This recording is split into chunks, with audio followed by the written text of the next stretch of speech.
Oi, oi, oi, gente boa de Deus. Você está chegando aqui agora? É claro, não é? Eu só comecei agora, mas para quem está entrando no ar, observe esse sinal que tem aqui de apelo para que você se inscreva no canal, toque no sininho e deixe o seu like. Por quê? Porque essa é a única linguagem que o algoritmo entende. Além do que, você olha aí, nós temos quase 1 milhão de inscritos aqui. E é importante que a gente chegue logo a 1 milhão, porque aí o algoritmo dá mais um outro empurrão na gente para uma visibilização maior de todos quantos cheguem ao YouTube. Nós seremos mais prontamente apresentados, porque não é qualquer canal no YouTube que tem 1 milhão de afiliados. Então, por favor, colabore, você que não é ainda inscrito, você que tem amigos que vêm aqui, convide-os a se inscreverem, o pessoal também da sua casa que se serve, se utiliza desse canal com alegria, estimule todos a se inscreverem, sininho e like, tá bom?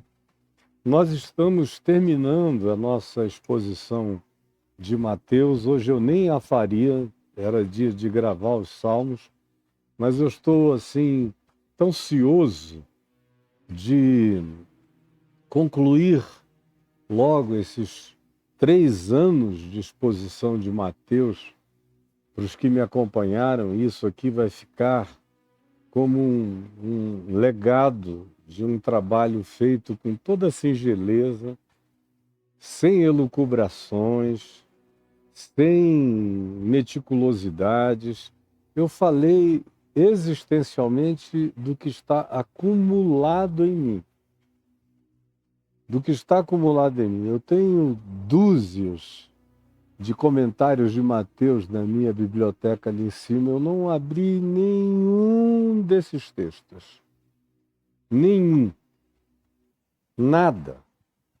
É apenas o que está guardado aqui dentro, que eu estou compartilhando com você, querendo demonstrar a você que é possível que a gente guarde no coração aquilo que a gente aprendeu. É claro que os primeiros 40 anos, especialmente, da minha vida, ou 35 anos, 38, eu li com uma avidez extraordinária, não apenas comentários bíblicos, mas leituras de todas as áreas de cultura e de ciência, que é o que me interessa muito. De fato, relativamente à teologia, até os primeiros 20 anos da minha caminhada, eu lia mais teologia e história da igreja, história do pensamento teológico e tudo mais, do que qualquer outra coisa. Mas logo, logo, isso foi substituído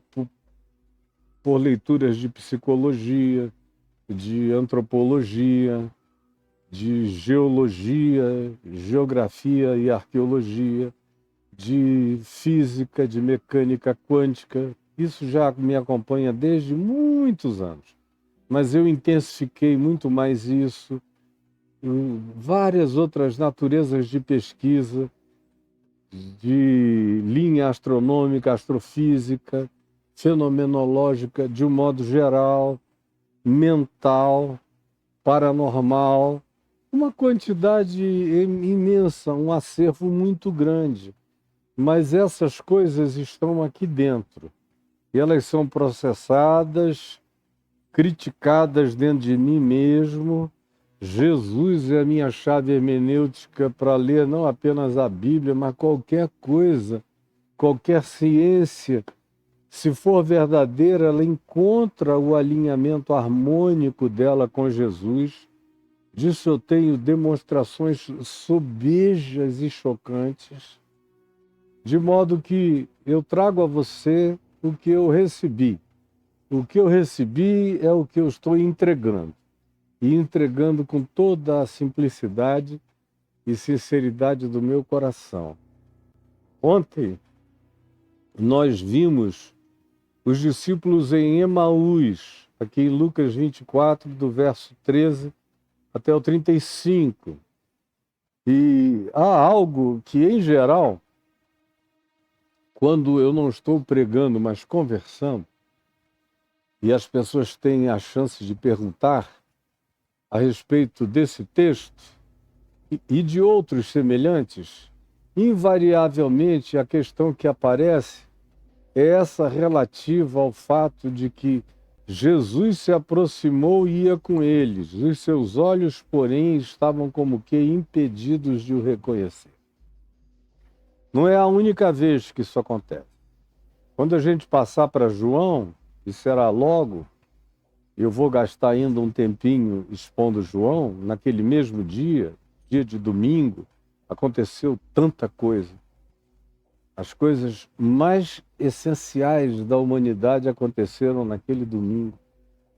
Desde a madrugada, o casulo oco, o corpo que atravessou a matéria, os seres em forma de relâmpago falante, os outros enviados às entidades da Boa Nova, vestidas de branco, chamadas de anjos, de mensageiros, os homens que viram, creram, mas voltaram para casa, as mulheres que ficaram estupefatas e voltaram para conversar com os demais discípulos, e Madalena, que se negou a ir sozinha, sem levá-lo, nem que fosse como um objeto carregável, e o encontro dela com Jesus e como ela se tornou a primeira figura apostólica da mensagem da ressurreição, conforme eu repeti várias vezes nos últimos dias. É a primeira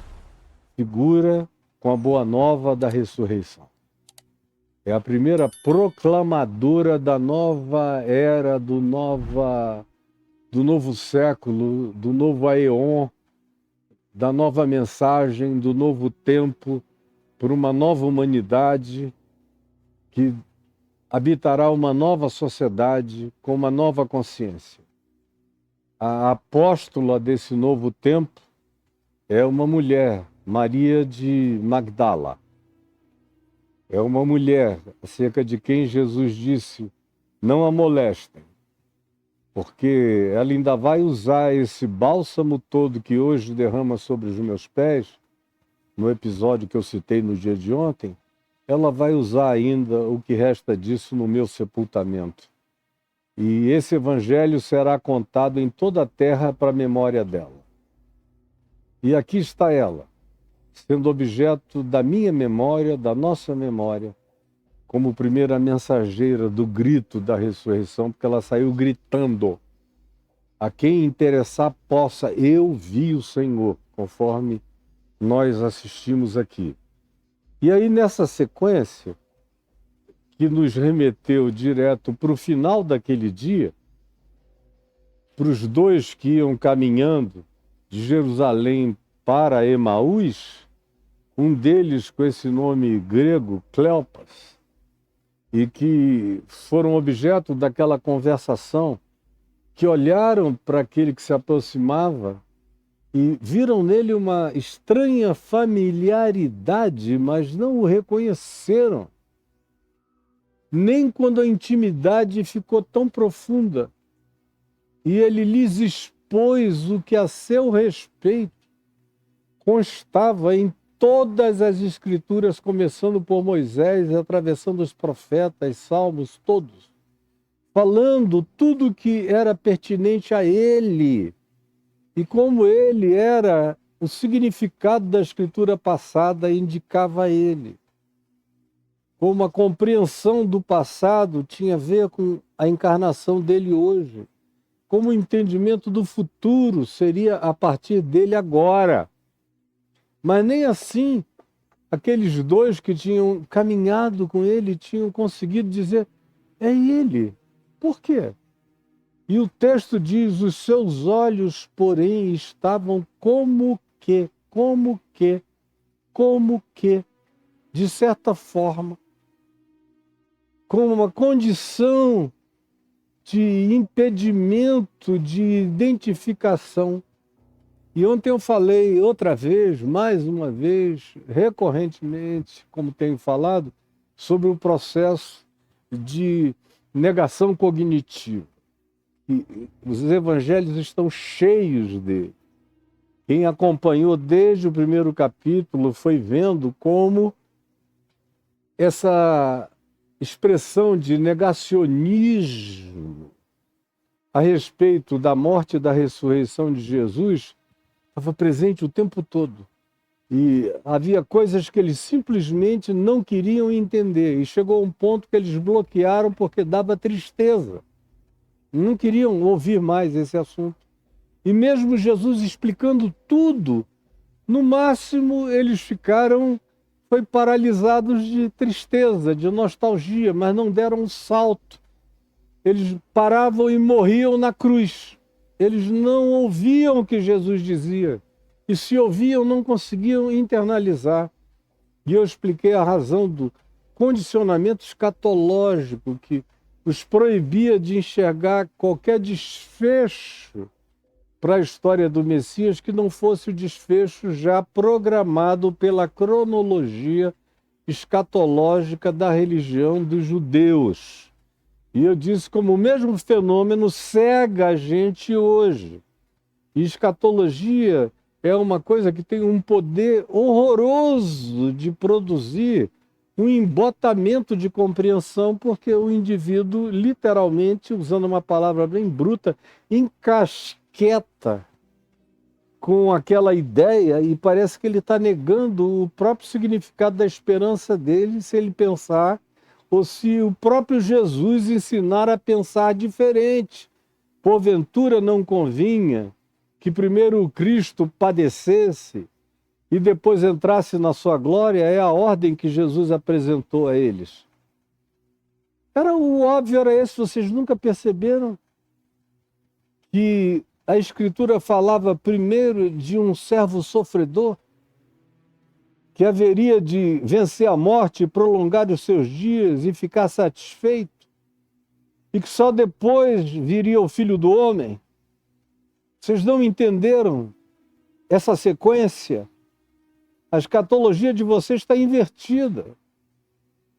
É o poderoso que chega e não existe cruz, não existe expiação, não existe perdão de pecados, não existe demonstração absoluta de amor, não existe nada disso, é só poder, poder, poder, domínio, controle. Essa é a escatologia dos judeus, é a escatologia dos complexados, que desenvolvem um narcisismo supremacista, o que não é incomum acontecer.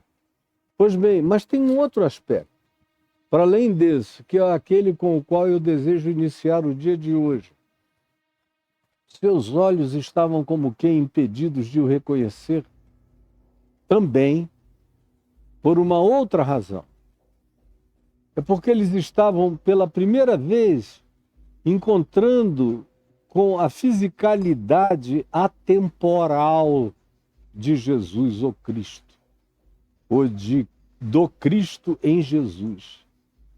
Eles tinham lidado o tempo todo com a temporalidade de Jesus, com Jesus temporal, com Jesus que aos 33 anos, eventualmente já tinha uma face muito mais marcada do que a de um homem de 33 anos, eventualmente muito mais sofrida do que a de um homem de 33 anos, com um olhar infinitamente mais profundo do que o de qualquer sábio, filósofo ou pensador. Tinha uma capacidade de, em olhando, atravessar a mente, o coração, traspassar as pessoas, mas ao mesmo tempo suava quando estava quente, transpirava, se molhava, cansava, tinha sede, comia, bebia, defecava, urinava, dormia, vivia todos os aspectos da natureza humana. Como diz Hebreus, porque nos convinha que nós tivéssemos um sumo sacerdote não mineral, mas feito de carne, humano, com todas as implicações da natureza humana. Todas. E aquilo que ele fazia de diferente, ele mesmo veio a dizer depois aos discípulos dele no Evangelho de João, naquela despedida, na nostalgia existencial daquela última ceia.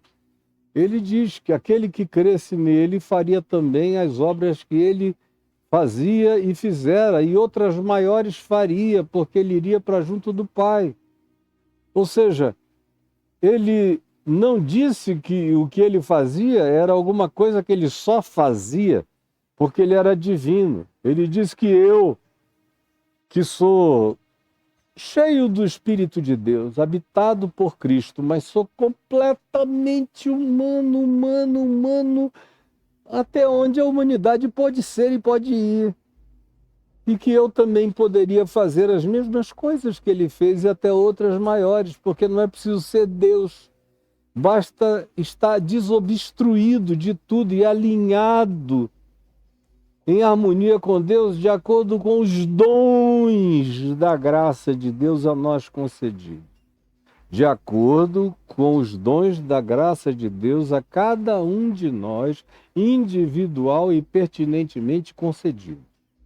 Bom, eu disse que o fato deles estarem olhando a Jesus pela primeira vez como um corpo físico atemporal, dava a eles aquela sensação de familiaridade estranhamente distante do que antes tinha sido o natural na percepção deles. Porque eles olhavam e era a mesma fisionomia, eram os mesmos contornos, era a mesma cor de olhos, de cabelo, eram os mesmos elementos do design físico de Jesus. Era a mesma silhueta, era a mesma manifestação de perfil, era o mesmo frontal. Por qualquer ângulo que se olhasse, havia aquela semelhança dessemelhante. A semelhança vinha da fisicalidade histórica, porque a ressurreição é história em estado de glorificação. A ressurreição é história em estado de glorificação. A ressurreição é história em estado de glorificação. Essa é a situação de conflito que eles experimentam na cognição deles também. Havia a familiaridade histórica, mas havia uma transcendência em relação à história que eles tinham apalpado tanto. E agora é o mesmo corpo, é a mesma fisionomia, mas sem os traços da temporalidade, sem os pés de galinha, sem as queimaduras de sol, sem a testa engelhada do franzimento da luz, sem as marcas mais variadas. E havia como que uma camada de transcendência emanando dele, exalando dele, de tal modo que a semelhança era inegável e a dessemelhança era também absolutamente constrangedora, a tal ponto que uma dimensão deles dizia, é ele, e uma outra perspectiva neles dizia, não pode ser. Não pode ser. É, mas não. É, mas não. É assim que eles estavam. Como a gente vai ver depois em João 21, que aconteceu a mesma coisa em Tiberíades, com os 7 discípulos apóstolos que lá estavam e viam que era Jesus, mas ninguém ousava perguntar se era ele, ressuscitado lá na praia, mas nós vamos chegar lá. Então guarde essa informação também, porque negação estava presente na base psicológica da dificuldade de discernimento, que foi o que Maria Madalena não teve. Quando ela olhou, ela que estava acostumadíssima a olhar a fisicalidade histórica de Cristo, tanto é que ela queria pegar nele, e Jesus a afastou dizendo, não me toques, agora é outra dimensão. Por outro lado, ela não teve a menor dúvida de que era Jesus, porque ela não tinha esse espírito de negacionismo dentro dela. A pureza da consciência em fé que ela carregava e da inclinação para o acolhimento da graça da ressurreição, embora ela quisesse carregar o morto, ela não ficou embaraçada, confundida, misturada, quando enxugou o véu de lágrimas e olhou e viu que era ele, ela disse, mestre. Mas é como quem está vendo através de um véu. Mestre. É esse mistério da revelação que tem que ter uma penetração de fé para você enxergar o óbvio. Do contrário, você pode ser doutor em filosofia, em teologia, em psicologia, em epistemologia, no que você quiser, você não vai ver. É uma revelação que vem do Pai que está nos céus para quem tem o coração simples. Como Jesus disse, graças te dou, ó Pai, porque tu ocultaste estas coisas a sábios e a entendidos, mas revelaste-as a pequeninos. Sim, ó Pai, porque assim foi do teu agrado, disse Jesus em Lucas no capítulo 10. Então, feito esse esclarecimento, o verso 36 diz que depois de terem reconhecido Jesus na ceia, na casa de um deles, lá em Emaús, no partir do pão, viram tudo. Meu Deus, como é que a gente não percebia? Que impedimento era esse? Que cegueira era essa?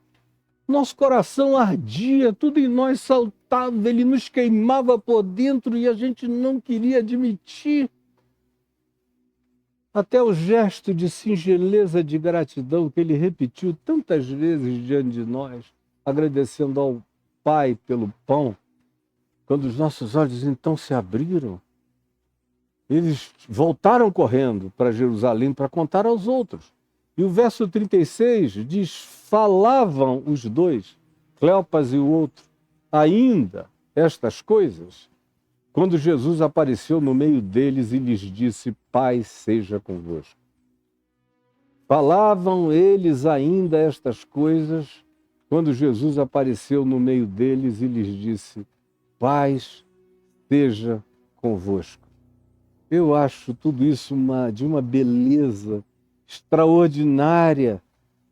O fato de que, por exemplo, Marcos, no capítulo 16, no verso 12, diz, depois disto manifestou-se em outra forma dois daqueles que estavam a caminho para o campo, que eram esses discípulos que estavam indo para Emaús.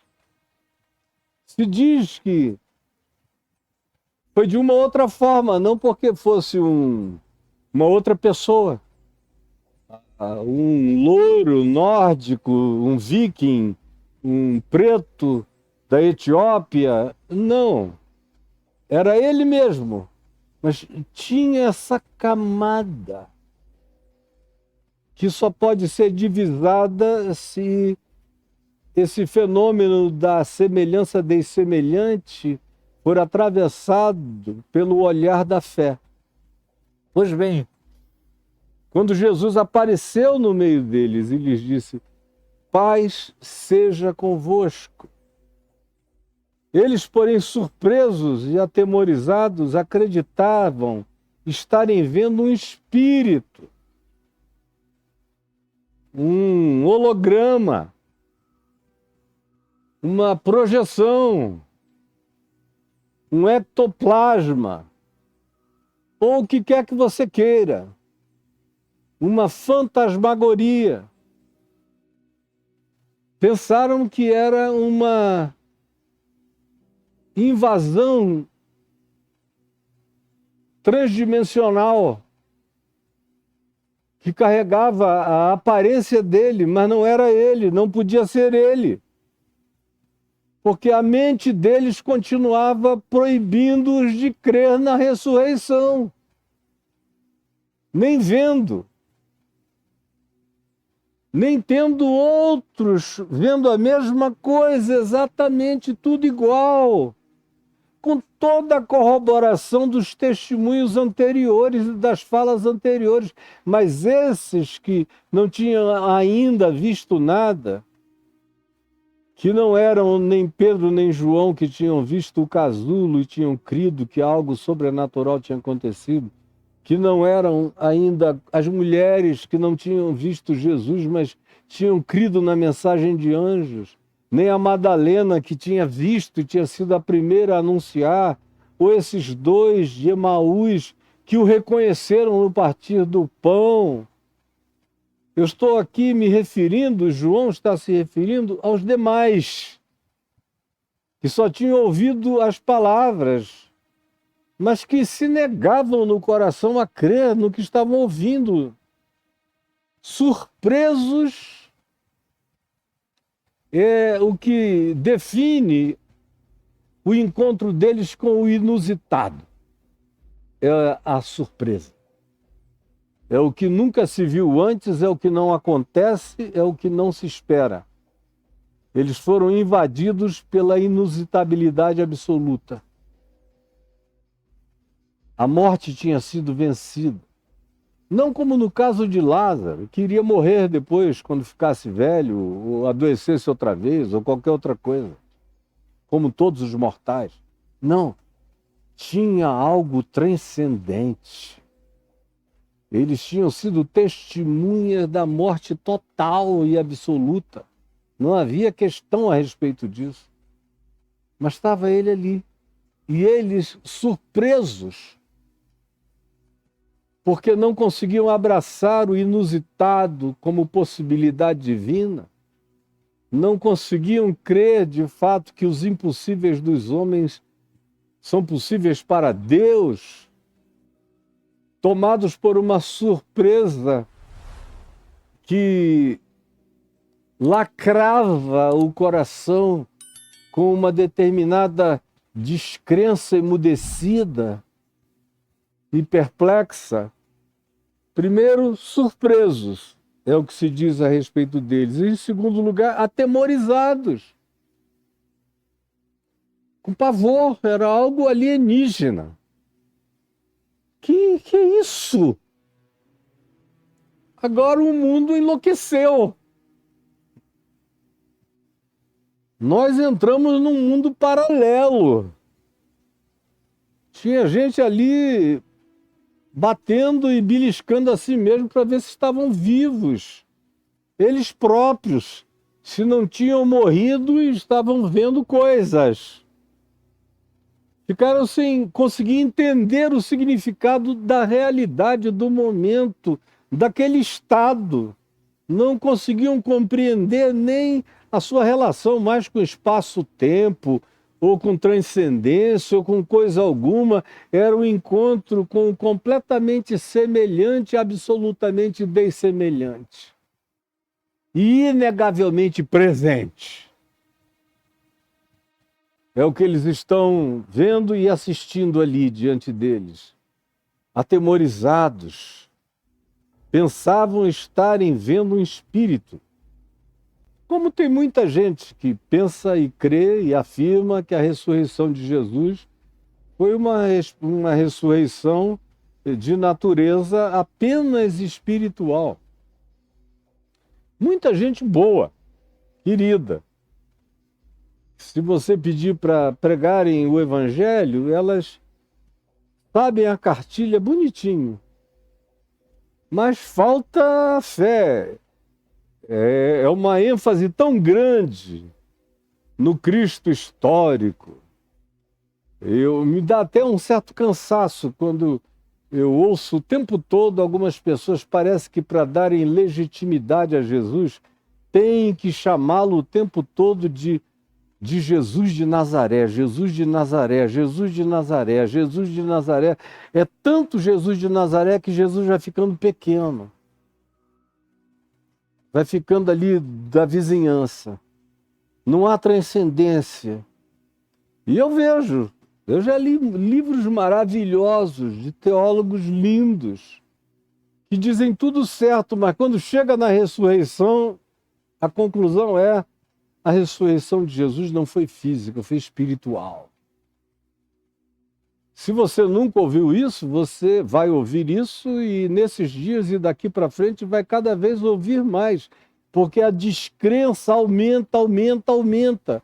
Vai chegar uma hora em que aquele que admitir e disser e declarar que Jesus ressuscitou vai ter que dizer que foi algo subjetivo e espiritual. Do contrário, vai ficar completamente fora da moda. Eu quero morrer fora da moda. Eu sei que ele ressuscitou no corpo e que ele é Jesus de Nazaré, ressuscitado, glorificado, transcendido eternamente dentre os mortos. De modo que Nazaré agora faz parte, é um detalhe de um processo cósmico. E enterrá-lo o tempo todo em Nazaré tira essa grandeza do olhar acerca do Cristo cósmico, transcendente, maravilhoso. O Jesus de Nazaré tem os impedimentos dele, ele cura quando todo mundo crê. Quando tem gente que não crê, ele tem dificuldade para curar, porque admirou-se da incredulidade deles. Por isso só pôde curar alguns impondo-lhes as mãos. É o que se diz acerca de Jesus de Nazaré em Marcos do capítulo 6, no verso 6. Agora, esse é o Cristo eterno, é aquele que confronta Paulo. Está para além de Nazaré. É aquela luz que brilha mais que o sol. Está para além de Nazaré. É esse que os mais íntimos veem e têm que atravessar pela fé o olhar de Nazaré para encontrar o Cristo transcendente. Ele é histórico e transhistórico. Agora, isso parece tolice, o que eu estou dizendo, mas não é. Quem tem um pouco mais de percepção teológica, filosófica, epistemológica e também isso tem implicações ecológicas, isso tem implicações escatológico-ecológicas em relação à redenção da terra, à redenção da água, à redenção da matéria, à redenção das criaturas e das criações todas, à redenção do espaço-tempo. A ressurreição de Jesus é o libelo da redenção do espaço-tempo, do cosmo espaço-temporal também. Por isso é necessário que a ressurreição de Cristo seja também física e não uma aparição espiritual de uma subjetividade apenas transcendental. Porque se cai num esvaziamento enorme, imenso, daquilo que Paulo descreve em Romanos, no capítulo 8, como sendo a aspiração sublime da criação que geme aguardando o dia da redenção, porque a criação inteira, material, natural, cosmológica, tem a sua esperança na manifestação desse único e sublime Filho de Deus que ressuscitou de entre os mortos e na manifestação ressurreta dos filhos de Deus quando forem ressuscitados no corpo transcendido, glorificado, transfísico, porém originalmente físico, como todos nós teremos. Eu serei ainda eu glorificado. Eu não me transformarei num mineral. Eu só serei eu tomado pelo mistério da vida eterna, habitando do mesmo modo que Jesus, a minha semelhança, absolutamente dessemelhante da minha própria semelhança. Quem não entendeu, entenderá. É só uma questão de exercício, de coração e de discernimento. Mas Jesus lhes disse: por que estáis perturbados? Eles sempre estiveram perturbados com a ideia da ressurreição. Agora, quando a viam, continuavam perturbados. E porque sobem dúvidas aos vossos corações? Vede as minhas mãos e os meus pés, que sou eu mesmo, eu mesmo, eu mesmo. Vede minhas mãos, mesmas mãos, mesmos pés, que sou eu mesmo. Apalpai-me, verificai, ponde as mãos no meu lado, porque um espírito, preste atenção, um espírito não tem carne, nem sangue, nem ossos, como vedes que eu tenho. Um espírito não tem carne, não tem ossos. Sou eu, inteiro. Mas sou eu para além de mim. Sou eu transcendido. Eu entro na história, mas não estou mais preso nem condicionado a nenhuma historificação. Sou eu o Cristo como o Cristo sempre foi desde antes da fundação do mundo. Sou eu o primogênito de toda a criação como expressão de uma corporificação divina antes de haver qualquer criatura universal. Sou eu. Vede, apalpai, pegai, senti. Usem todos os sentidos de vocês e verifiquem. O Evangelho não faz negação de nenhuma natureza sensorial. Ele quer a plenitude do exame científico da gente, olhando, vendo, apalpando. Nesse caso, era completamente palpável a manifestação. E dizendo isto, mostrou-lhes as mãos e os pés. Olhem aqui. E prestem atenção, não é fácil. Os guardas romanos tremeram espavoridos como se estivessem mortos por verem anjos em formas de relâmpago. E creram. O centurião romano na cruz creu. Quando viu o sol escurecer, o terremoto, todos aqueles fenômenos em volta, ele olhou e disse: verdadeiramente, verdadeiramente, verdadeiramente, verdadeiramente este é o Filho de Deus. Agora, esses aqui veem tudo. Crente é uma coisa horrorosa. Tem acesso a tudo e não crê em nada. E parece que quanto mais você oferece, menos o cara crê. Menos entende. Dizendo isso, mostrou-lhes as mãos e os pés, e por não acreditarem eles ainda. Observe só que coisa mais chocante, por não acreditarem eles ainda. E por não acreditarem eles ainda. Isso é chocante, por causa da alegria. Agora, a descrença tinha um outro argumento. É bom demais para ser verdade. Começaram a gargalhar. Não. Não pode ser verdade. Não, ó. Olha, não, maravilha. Mas não pode ser verdade. A gente está tão feliz que nós não queremos ser enganados. Estamos com medo da felicidade. Estamos com medo da felicidade. Medo da felicidade pode produzir descrença. Eu já vi gente que demorou a abraçar o que já estava crendo, com medo de que fosse realmente verdade e o indivíduo tivesse que mudar de vida, ou com medo de que, não sendo verdade, o indivíduo não se conseguisse mais se recuperar para a vida. A gente já atravessou a cruz e estamos aqui. Agora vem essa de ressurreição, a gente está com medo de crer. E depois, e se não for? E se for só agora e ele sumir, não aparecer mais? E a gente ficar aqui como uns bobos. Mas porque é bom demais para ser verdade. Agora, não é mais por causa da tristeza, é por causa da alegria.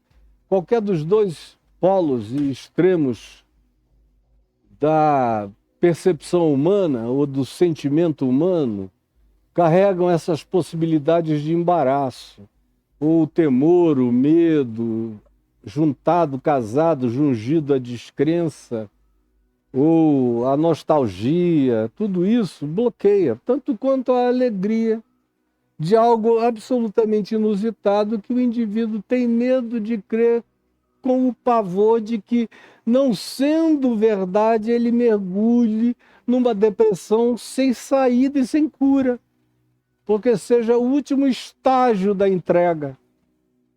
Por causa da alegria, estando admirados, chocados, perplexos, por causa da alegria, admirados. Olhavam para aquilo sem crer. Jesus, porém, lhes disse: tendes aqui alguma coisa que comer? É porque o ressuscitado estava com fome? É claro que não. Nunca mais teria fome. Ele comia e bebia depois que ressuscitou dentre os mortos, não por causa de si, mas por causa dos discípulos. Porque poucas coisas são mais reais do que fazer o que ele fez lá em João 21. Pegar peixes, ele próprio botou num fogo, num braseiro, que ninguém explica, que ele acendeu e criou e assou os peixes. Quando eles chegaram com mais 153 grandes peixes, depois daquela pescaria que nós ainda veremos, já havia alguns peixes sendo assados na brasa da praia. Por quê? É porque Jesus estava com fome, era a hora do café da manhã? Não, é porque era a hora do café da manhã deles.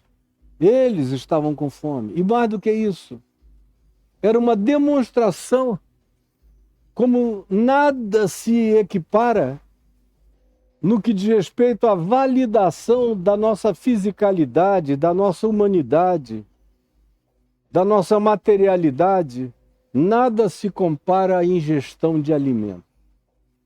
Você vê até essas descrições dos greys, dos alienígenas grey, desses estilo ET que aparecem por aí, que nem boca tem, que aparentemente nem se alimentam das mesmas coisas que nós. A Bíblia apresenta anjos que comem, mas é também pelas mesmas razões, não porque estavam com fome, mas em consideração à comunhão humana e fraterna, a aproximação e a intimidade, a chegada mais íntima possível da natureza daquela mensagem. Aí ele pergunta: tendes aqui alguma coisa de comer? Porque seria a demonstração final. Assim como lá em Emaús, quando ele partiu o pão para comer, os discípulos disseram: cara, olha ele aí. E aqui ele pede de novo: tem alguma coisa? Então lhe apresentaram um pedaço de peixe assado e um favo de mel. E ele pegou o favo de mel e o peixe assado, comeu o peixe, mastigou as espinhas. Eu, amazonense, como peixe mastigando espinha quando está assado, igual um jaraqui frito, um pacu bem frito, treco, treco, treco, treco, treco, treco. Comeu o peixe, devia ser uma tilápia, comeu e botou na boca a doçura do favo de mel. e saboreou. Aí eles olharam, a tilápia entrou e caiu aqui. É a primeira tilápia glorificada. É o primeiro favo de mel glorificado. Entra na ingestão da vocação da criação espaço-temporal para fazer parte da inextinguibilidade das criações sem fim. E aí comeu na presença deles. E a seguir Jesus lhes disse: são estas as palavras que eu vos falei, estando ainda convosco, andando pela Galileia, como eu falei sobre isso, que importava que se cumprisse tudo que de mim está escrito na lei de Moisés. Tinha que se cumprir, como Moisés disse: eu sou relativo, mas vem um depois de mim, a esse vocês vão seguir. E tudo que Moisés fazia era símbolo, era arquétipo, era tipificação, era analogia, era sombra, como da caverna de Platão, projetada, anunciando uma realidade infinitamente superior que não estava disponível para eles ainda. Como Paulo vem a dizer depois, que a lei de Moisés caiu em caducidade, em obsolescência, que era a sombra das coisas que haviam de vir. A mesma coisa diz o escritor de Hebreus, que aquelas eram coisas passageiras e agora nós entramos no definitivo. Como eu expliquei a vocês, tudo que se havia de cumprir, que a lei de Moisés dava era testemunho de mim. A mesma coisa eu mostrei nos profetas todos e nos salmos. Mostrei os salmos a partir da minha ótica e do cumprimento dos salmos em mim e na transformação dos salmos em evangelho para vocês. Então ele lhes abriu o entendimento. Vejam como, se de um lado se diz, os seus olhos estavam como que impedidos de o reconhecer, pelas vias naturais, só da cognitividade imediata que não suportava a inusitabilidade da ressurreição, e nem de um monte de outras coisas, pela negação. Por outro lado, esse verso 45 diz: então lhes abriu o entendimento para compreenderem a Escritura. Uau! Como quando eu apresento Jesus como chave hermenêutica para as pessoas lerem a Escritura, todas elas voltam para mim dizendo: uau! Uau, Caio! Aqui no Goiás o pessoal gosta de dizer Caio do céu. Coisa extraordinária! Parece que eu estou lendo pela primeira vez, tudo novo. E é tudo novo mesmo, como foi para eles. Então lhes abriu o entendimento para compreenderem as Escrituras. A gente só entende mesmo as Escrituras a partir de Cristo. Sem Cristo, a Bíblia é só um livro de retalhos confusos, que cada um faz o que quer, dos pedaços que deseja, que aprecia e propõe o que deseja. Por isso, o mundo judaico-cristão é essa loucura doida de gente que não se entende, confusão e guerra e dissensão e facções e cismas e ódios para todo lado, porque não entendem. Todo mundo com Bíblia na mão, mas ninguém entende nada, ninguém percebe. E parece que quanto mais religiosos ficam, mais cegos se tornam, a menos que ele venha e nos abra o entendimento. Mas para abrir o entendimento, você tem que se render. Você tem que parar com o negacionismo e tem que dar uma chance à revelação pura e simples do Cristo ressuscitado para sua mente e para o seu coração. Lhes abriu o entendimento para compreenderem as Escrituras e lhes disse: assim está escrito que o Cristo havia de padecer, como Isaías 53 diz, e ressuscitar. Ele verá a sua posteridade e ficará satisfeito.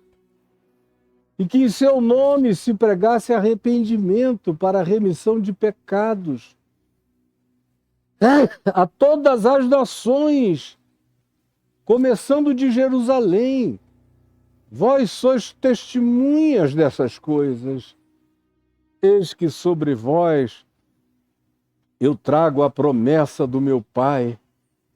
Permanecei, pois, na cidade, até que do alto sejais revestidos de poder. Bom, eu vou prosseguir aqui em João, no capítulo 20, do verso 19 em diante, que é praticamente a mesma coisa do verso 19 ao verso 23. Mas tem tantos detalhes menores e importantes que eu vou guardá-lo para a próxima reunião da gente, para o nosso próximo encontro, porque eu quero falar de Tomé, quero falar da necessidade dos Tomés, de termos Tomés, da cura dos Tomés e falar desse processo de absorção do Cristo eterno. Jesus de Nazaré é lindo. E no Cristo eterno, ele se torna absolutamente glorioso, indizível e para além de todo recurso linguístico de palavras. O Cristo ressuscitado é Cristo da intuição e não apenas da racionalização histórica. Senhor Jesus, eu te peço que a tua palavra nos seja revelada no abrir do nosso entendimento pelo Espírito Santo. Ajuda-nos a compreendermos de uma vez e para sempre e a sossegarmos o nosso coração nessa pacificação e no poder da força da ressurreição. Eu te agradeço, porque não fora a força da ressurreição, eu não teria vivido e resistido tudo e todos e qualquer coisa, como será até o final, quando tudo começará comigo glorificado, semelhante a Cristo Jesus, porque eu já sou um Cristo de Deus assentado nos lugares celestiais em Cristo Jesus. Embora ainda não, mas sei que nele já sou e absolutamente o serei. Em nome de Jesus. Amém e amém. Que Deus nos abençoe. Você está vendo passar por aí um Pix pessoal, CPF, Caio Adriana, é para quem pediu, e eu coloquei aí para os que têm ajudado. Eu agradeço imensamente. Tem pessoas que têm sido fundamentais nessa ajuda que tem dado. Alguns muito fundamentais mesmo, que fazem diferença total na vida e no cotidiano da gente. Eles sabem que eu me refiro a eles mesmos. Muito obrigado de todo o meu coração. Que Deus abençoe vocês. Tem um segundo Pix passando aí, que é esse do CNPJ. Esse aí é para o meu ministério. Para o que eu faço aqui, não consigo fazer só, a menos que você ajude. Use esse Pix para fazer contribuição graciosa, generosa, alegre, feliz e sincera. Porque eu não tenho nenhuma barganha a propor a você. Não tenho nada a dizer, olha, dê isso aqui que você vai ganhar 1000 disso aqui. Não. Isso aí é bruxaria maligna, é feitiçaria, é mentira. que ensinam a você nas igrejas por aí. O evangelho nunca foi assim, nem será. E eu vou morrer ensinando somente o evangelho. Se você quer ajudar, é um privilégio que eu dou a você. É um privilégio que eu dou a você de se tornar meu cooperador, coparticipante, associado generosamente a esse trabalho de divulgar essa palavra eterna do Cristo eterno no mundo inteiro. Ajude você. Está aí.